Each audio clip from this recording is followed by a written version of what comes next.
Hello students, welcome to Disha classes. आज आपण या व्हिडिओमध्ये प्रॅक्टिस सेट 3.3 रिलेटेड जो थेरी पार्ट आहे तो थेरी पार्ट आपण पाहणार आहोत.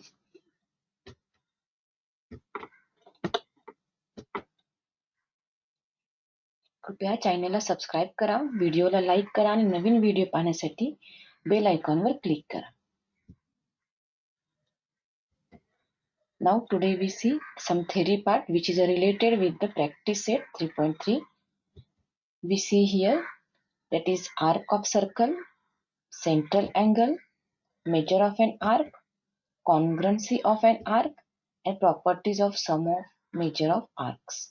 We see all these points in this video. या व्हिडिओमध्ये आपल्याला हे सर्व पॉइंट्स पाहायचे आहेत आणि याची मदत आपल्याला प्रॅक्टिस सेट 3.3 सॉल्व्ह करण्यासाठी होणार आहे.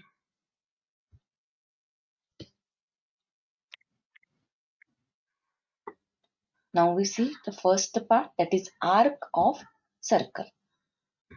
See, a secant divides a circle in two parts. See in figure, the line K is the secant. Line K is the secant which divides the circle in two parts. Any one of these two parts and the common points of the circle and the secant constitute an arc of the circle. Means that secant is divided here circle in two parts. This is the smaller one part and this one is the greater one part. And in this part, the common points which is lie on that circle, means the line that point lie on that secant and also lie on that circle. That common points of that circle and the secant constitute an arc. Means up to this, means if we start from point A, means arc A Y B is the one arc and A X B is the another arc. The points of intersection of circles and secants are called as the end points of the arcs. The points of intersection of a circle and the secant. See, line K is the secant, and on that line, this point A and B are lie, and that same points are also lie on this part of this circle. ह्या सर्कलच्याच पार्टवर हे दोन points आहेत, म्हणजेच आपण ह्या दोन पॉइंट्सला end points of arcs म्हणतो. Means in figure, point A and point B are the end points of the arcs. If the center of circle is on the one side of secant, then the arc on the side of the center is called as a major arc. When that secant divides that circle in two parts, then the major part, means the greater part, is called as a major arc. जो मोठा part दिसतो ज्याच्यामध्ये centre of circle include आहे. See in figure, C is the centre of circle आणि हा centre arc A Y B मध्ये आहे. Means we call this arc is called as major arc. याला आपण major arc म्हणणार आहोत. परत पहा definition. If the center of circle is on one side of the secant, then the arc on that side is of that center is called as a major arc. सेकंडच्या एका बाजूला centre आहे आणि centre ज्या बाजूला आहे त्या आर्कला आपण मेजर आर्क म्हणणार. Means in figure A Y B is the major arc. Then the arc which is on another side or either side of that center is called as a minor arc. आणि त्याच्या अपोजिटला जो arc आहे, for example A x बी हा जो arc आहे, या आर्कला आपण minor arc म्हणणार. Means second divides that circle in two arcs. Sometimes it is unequally divided, then greater arc is called as a major arc and smaller one is called as a minor arc.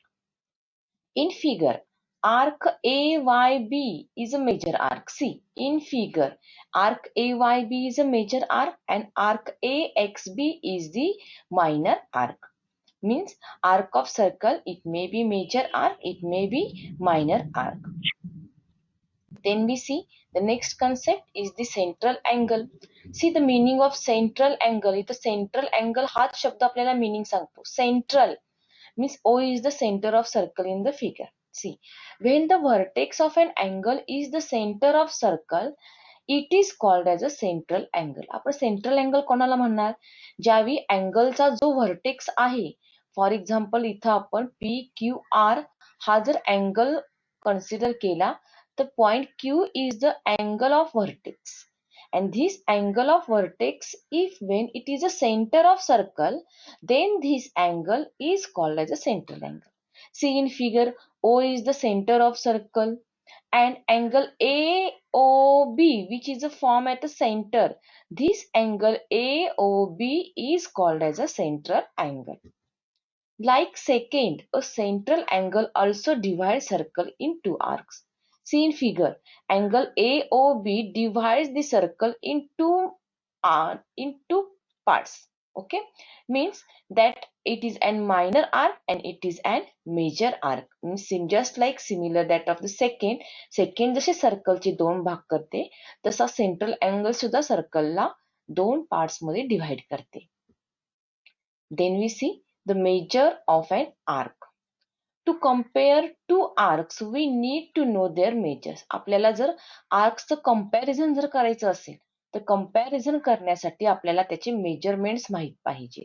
We have to find their measures. The measure of an arc is defined as follows. There are some rules to find the measure of arc. What is that? See the first one. Measure of minor arc is equal to the measure of its corresponding central angle. See, if we consider here circle, okay, and in this circle, if we draw here, O is the center of circle and AOB is the central angle. In this, here we draw one more point, that is X and Y, means the measure of that minor arc, means arc AXB. See, the measure of this arc AXB is equal to the corresponding central angle.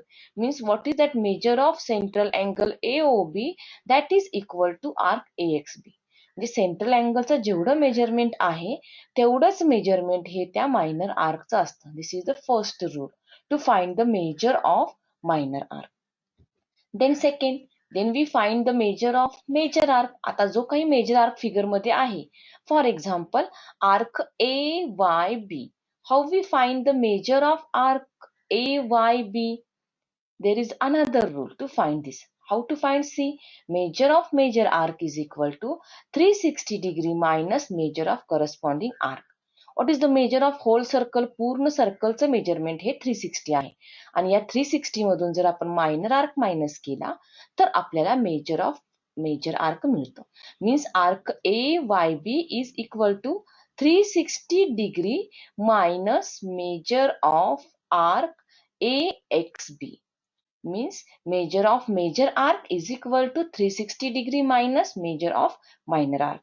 Minor arc हा central अँगलशी equal असतो आणि major arc हा 360 minus जर minor arc केला तर आपल्याला major arc मिळून जातो. Then next one, the measure of semicircular arc that is of a semicircle is 180 degree.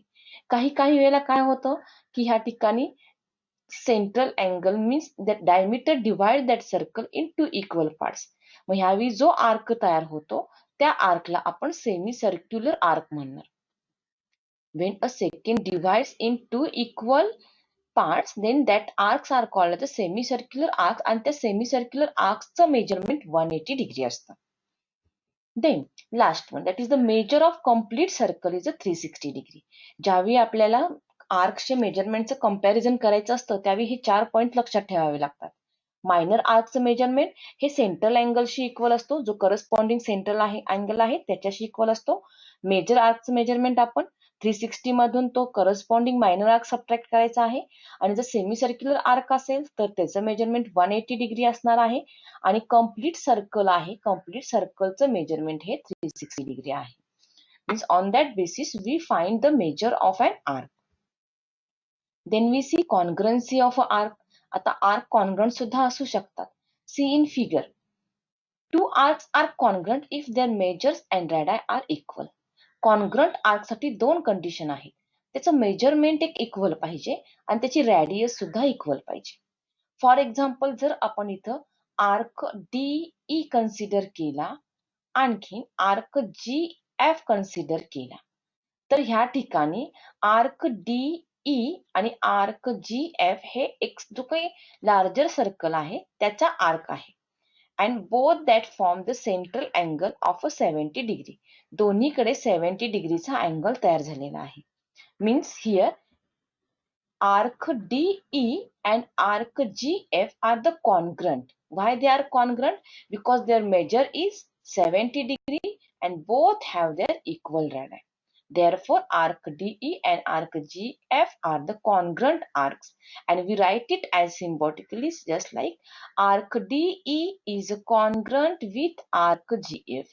आपल्याला represent हे congruent sign ने दाखवायचं आहे. Then next last point, that is the properties of sum of measure of arcs. आता sum of measure of arcs figure मध्ये आपण काही सर्कलवर points घेतलेले आहेत. तर कोणाचं मेजरमेंट हे कोणाच्या ऍडिशन इतकं असू शकतं हे आपण फिगर वरनं स्टेट करू शकतो.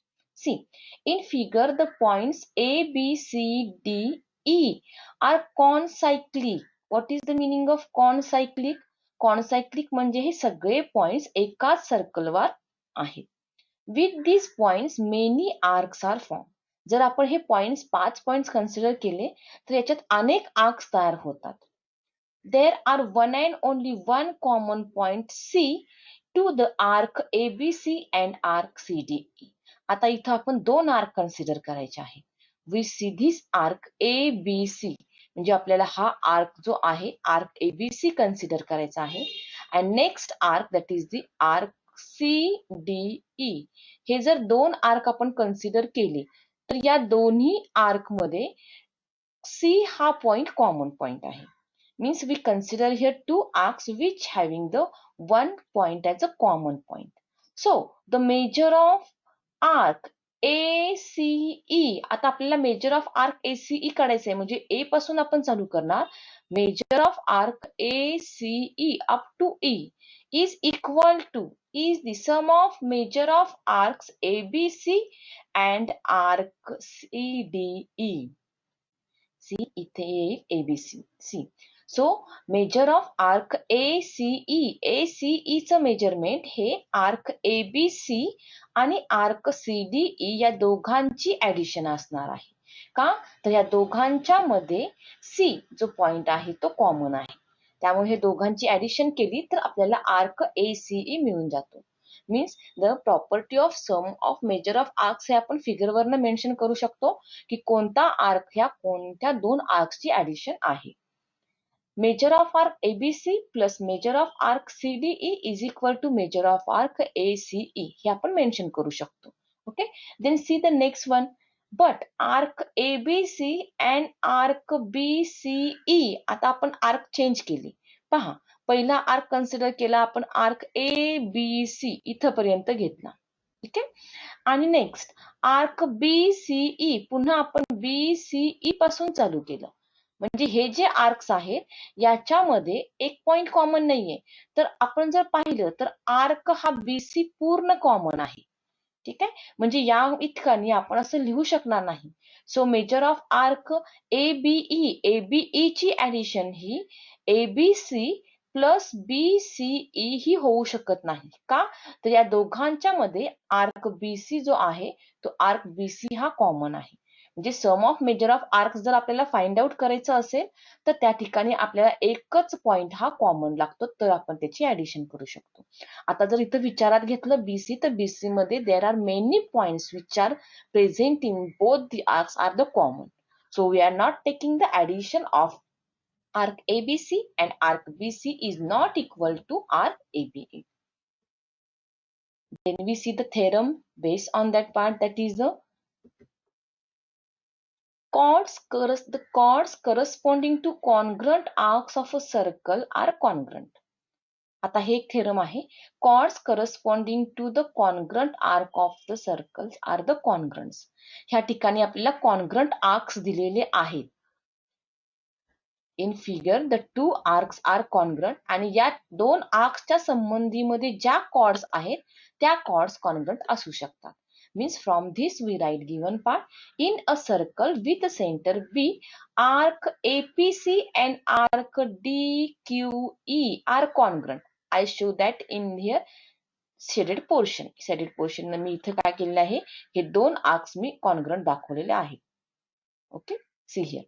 Means arc APC and arc DQE, both arcs are congruent.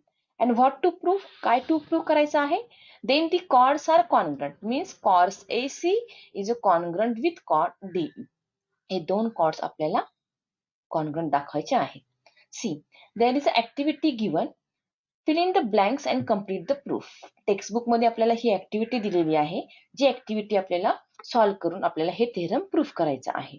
C in triangle ABC and in triangle DBE आपण हे दोन ट्रायंगल कन्सिडर करणार आहोत. First triangle is triangle ABC and second triangle is triangle DBE. Side AB is a congruent with side DB. See, this side AB is a congruent with side DB. Reason काय असू शकेल? जर आपण circle मध्ये पाहिलं तर B is the center of circle. Point A and D are lie on that circle. Therefore, both are equal because both have the radii of the same circle. So we write here reason radii of same circle. एकाच सर्कलच्या त्या radius आहेत. Okay. Then we write next one. See. Side, another side we have to write there. Both are congruent. If we see in figure, again this BC is congruent with BE. Reason is the same. So we write here sec BC is congruent with side BE. Reason is same, that we write here radii of the same circle. Both are again radii of that same circle. Means if we see in figure, then we concluded that AB, BC, BD and BE are the radii of the same circle. Then again angle ABC is a congruent with angle DBE. See, this angle ABC means this angle, हा जो angle आहे हा angle DBE शी congruent आहे. का? The measure of congruent arcs. हे जे arc congruent आहे त्यामुळे त्या arcs मुळे येणारे corresponding central angle सुद्धा हे congruent आहे. Means we write here triangle ABC is a congruent with triangle DBE. आता इथं आपल्याला कोणत्या टेस्ट नुसार ते congruent आहेत ते सांगायचं आहे. See, AB is congruent to BD. This angle, central angle B is congruent to B another one, and BC is a congruent to BE. Means side, angle and side. By using SAS test, both the triangles are congruent. Means both triangles are congruent. बघा, जेव्हा दोन triangles congruent असतात तेव्हा त्याचे जे remaining corresponding जे काही elements आहेत ते देखील congruent असतात. So we write here chord AC. आता ही chord AC आपण घेतो. chord AC is congruent with chord DE. का? तर करस्पॉन्डिंग साइड्स आपण chord AC घेतली, ही एक ट्रायंगलची साइड आहे, अँड chord DE ही घेतली. ठीक आहे. Means chord AC is congruent with chord DE. Reason असेल corresponding side of congruent triangle. ज्यावेळी दोन ट्रायंगल कॉन्ग्रुएंट असतील त्यावेळी त्यांचे रिमेनिंग जे एलिमेंट्स आहेत ते कॉन्ग्रुएंट असतात. म्हणजे ह्या ठिकाणी आपण प्रूफ केलं की जर ह्या ठिकाणी आर्क्स कॉन्ग्रुएंट असतील तर त्या आर्क्सची रिलेटेड ह्या कॉर्ड्स देखील कॉन्ग्रुएंट असतात. Then we see the converse of the same theorem. आत्ताच्या थेरमचा आपण कॉन्व्हर्स पाहणार आहोत. मगाशी आपल्याला या ठिकाणी आर्क्स कॉन्ग्रुएंट दिले होते आणि आर्क्स कॉन्ग्रुएंट असल्यावर कॉर्ड्स कॉन्ग्रुएंट आहेत हे दाखवायचं होतं. See what is the given theorem. Corresponding arcs of congruent chords of a circle are congruent. म्हणजे ह्या ठिकाणी आपल्याला काय दिलेलं आहे, chords are congruent means this PQ chord is a congruent with SR. जे कॉर्ड्स ज्यावेळी कॉन्ग्रुएंट असतील त्यावेळी आर्क्स कॉन्ग्रुएंट असतात. म्हणजे ह्या ठिकाणी गिवन येईल O is the center of circle, chord PQ is congruent with chord RS. And what to prove? That is arc PMQ is congruent with arc RNS. आता ह्या ठिकाणी आपल्याला आर्क्स कॉन्ग्रुएंट दाखवायचे आहे. See, in proof considering the following statement, write the proof. आता आपल्याला ह्या ठिकाणी प्रूफ लिहायचं आहे.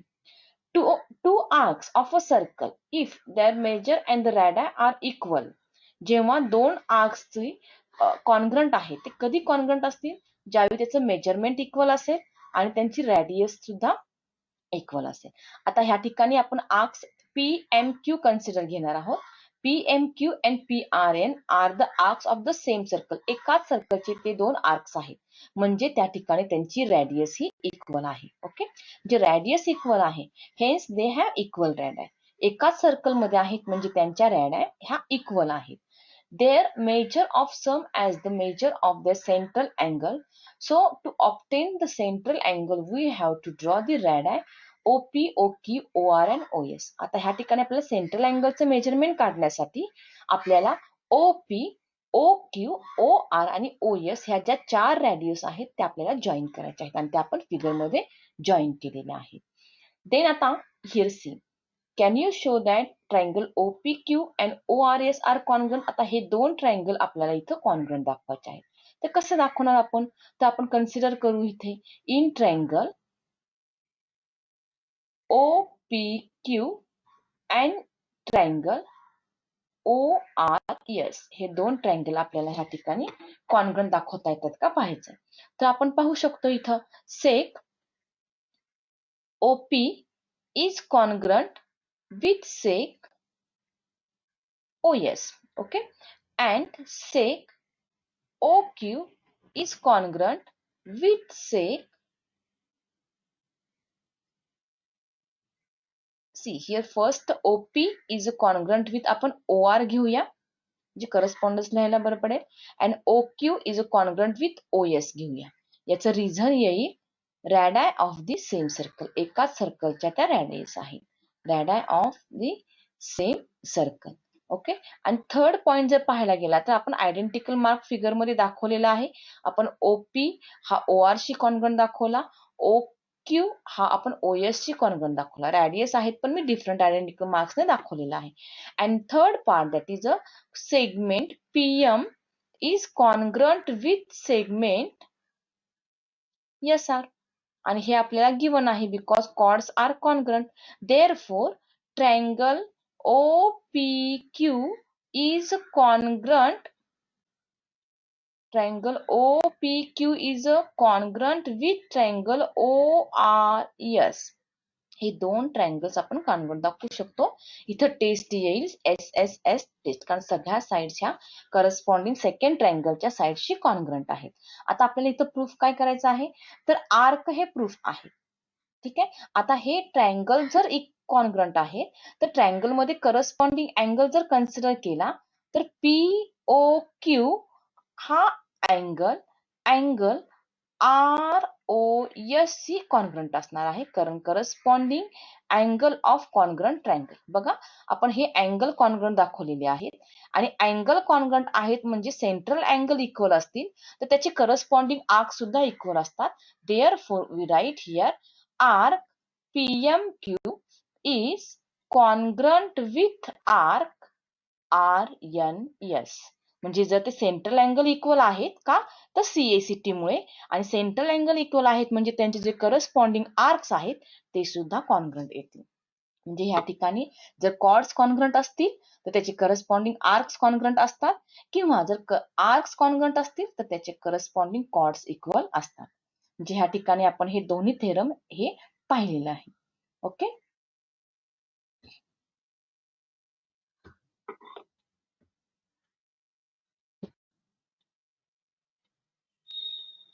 Thank you for watching this video.